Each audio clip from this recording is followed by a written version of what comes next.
Eu vou chamar para a gente ouvir uma frase do presidente Lula que está ilustrando muito bem isso e você comenta em seguida. O presidente Lula afirmou hoje que nenhum deputado é obrigado a votar naquilo que o governo quer. Bem, evidente.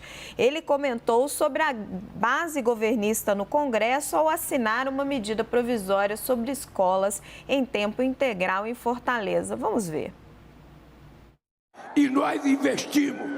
O Camilo investiu, o Camilo propôs 3 bilhões de reais para a gente combater a violência estimulada pela questão da utilização da internet. Lógico que nós vamos precisar de todos os prefeitos do Brasil, vamos precisar de todos os governadores, porque essa política não será feita sozinha por nós e vamos precisar de todos os deputados. Cada votação você tem que conversar com todos os deputados. Nenhum deputado é obrigado a votar naquilo que o governo quer, do jeito que o governo quer. O deputado pode pensar diferente, ele pode querer fazer uma emenda, ele pode querer mudar um artigo, e nós temos que entender que isso faz parte do jogo democrático. Janaína, como comentei já, chamando a fala dele, é uma obviedade, né? O deputado pode votar como ele quer. Agora, o governo tenta os seus instrumentos com emendas, com conversas, e parece que não está sendo bem sucedido. Bom, de toda forma, a fala do presidente é positiva. Acho que é importante o presidente externar, muito embora seja, né, algo constitucionalmente previsto, não é muito da nossa cultura. Então, eu vejo como uma fala positiva e destaco aqui, novamente, essa fama que ganhou o arcabouço fiscal de que seria um símbolo, uma medida de responsabilidade fiscal. Não é. Tem uma parte ali do arcabouço em que o ministro está propondo uma dinâmica entre os gastos e as receitas, que alguns podem concordar, outros podem divergir, podem achar que é factível ou não.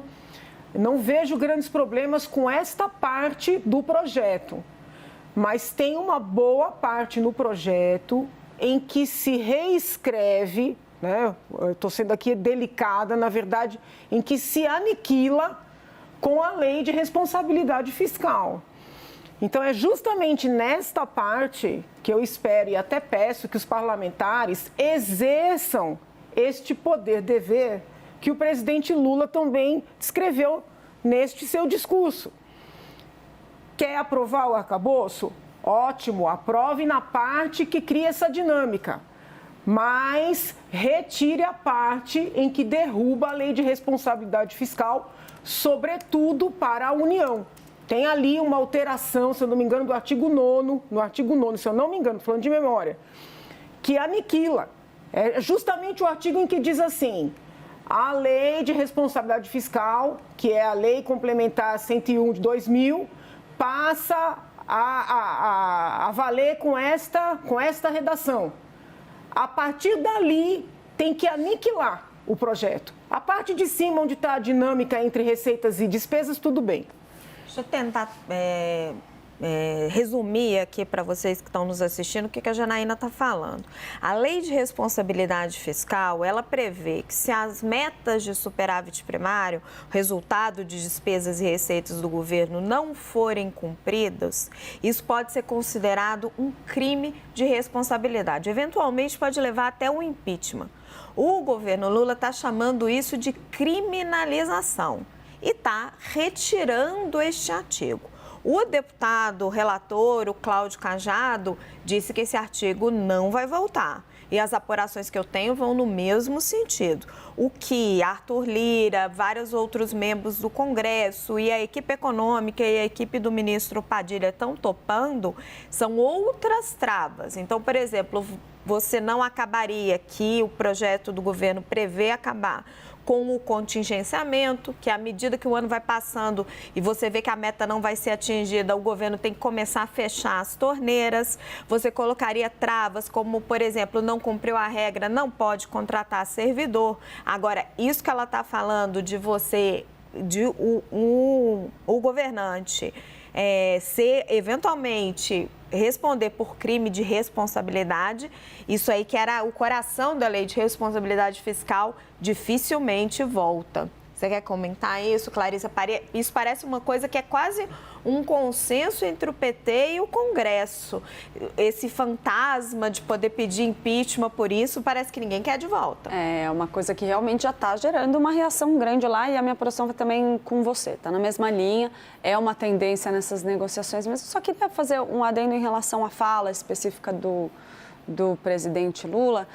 Eu discordo um pouco de que a coisa seja tão simples. Claro, cada parlamentar tem o direito de votar de acordo com as suas convicções, ele foi eleito com esse objetivo, mas a gente tem que ter uma orientação, a gente tem partidos, a gente já tem um Congresso um sistema partidário tão fragmentado, o que dificulta tanto uma articulação política para o executivo junto aos parlamentares, que a gente não pode deixar de perceber que uma questão como o arcabouço fiscal, por exemplo, é uma questão de interesse nacional que deveria envolver uma articulação na cabeça para que os parlamentares possam discordar de um ponto ou de outro, mas caminhem na mesma direção, na essência. O que ainda me pega assim pesado e é uma coisa que eu não me desce bem faz tempo partidos que hoje são parte do governo, ocupam ministérios no governo, não se comprometem a entregar nem sequer a maioria dos votos dos seus parlamentares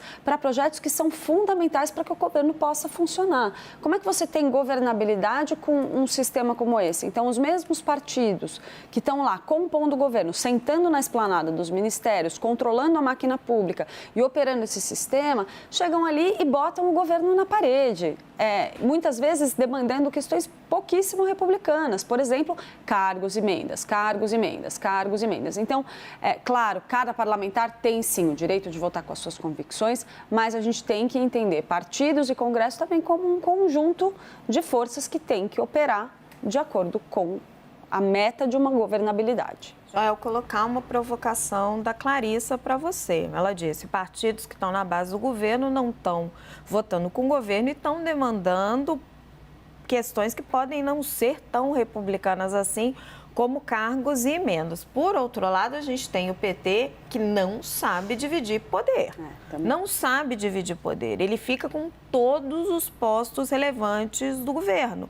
Não existe, na prática, um governo de coalizão. Não sabe dividir o poder, esse é um lado da coisa, e não entende também que a agenda vencedora nas eleições não é a agenda da ala radical do PT. Mas parece que volta e meia insiste nisso. A importância assim, desmesurada que se deu à regulação das redes sociais não conseguiu os votos, no fim das contas. A importância que tem se dado para essa questão da Eletrobras, que pode, inclusive, ir comprando briga com o próprio Congresso, tentando resolver no STF. Então, é um governo que não entendeu que ele vai ter que governar junto de outras forças políticas.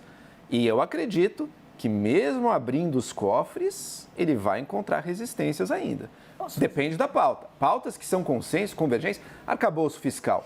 Isso aí não é a ala radical do PT, isso é uma percepção de que o Brasil precisa de uma regra fiscal. Acredito eu, ou talvez torça eu, que reforma tributária caminhe na mesma direção também. O Brasil chegou no entendimento que precisa acontecer. Os impostos do nosso país são um caos. E isso nos atrasa, isso piora a vida de todos. Precisamos resolver isso. Agora, se o PT voltar com a sua velha agenda de controle, de hegemonia total em toda a esfera política, de dirigismo na economia em todas as áreas, daí vai ficar difícil mesmo. Lula precisa entender que não ganhou a eleição com 70% dos votos. Janaína me pediu a palavra rapidinho para a gente seguir. Não, os três colegas disseram, e eu respeito, que o Brasil precisa da aprovação desse arcabouço fiscal. Eu tomo a liberdade de fazer a seguinte indagação. De que adianta criar uma regra entre receitas e despesas, se abaixo está escrito que se não cumprir a própria regra que está propondo, nada vai acontecer. Não, Janela, ela vai deixar de ser crime de responsabilidade, mas vai ter consequências, isso o Congresso vai colocar, vai ter consequências, e o governo vai ficar de mãos amarradas. Com aumento, contratação de funcionário, vai ter consequências. O objetivo desse projeto é matar a lei de responsabilidade fiscal, só. Mas não é isso que eu vejo. Regra que eles já estão dizendo que vão descobrir. Veja, e só um ponto, Janaína.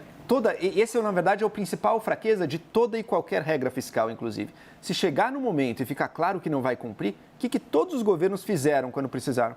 Vota junto do Congresso, o Congresso permite, quebra a regra e pronto. Isso sempre foi possível.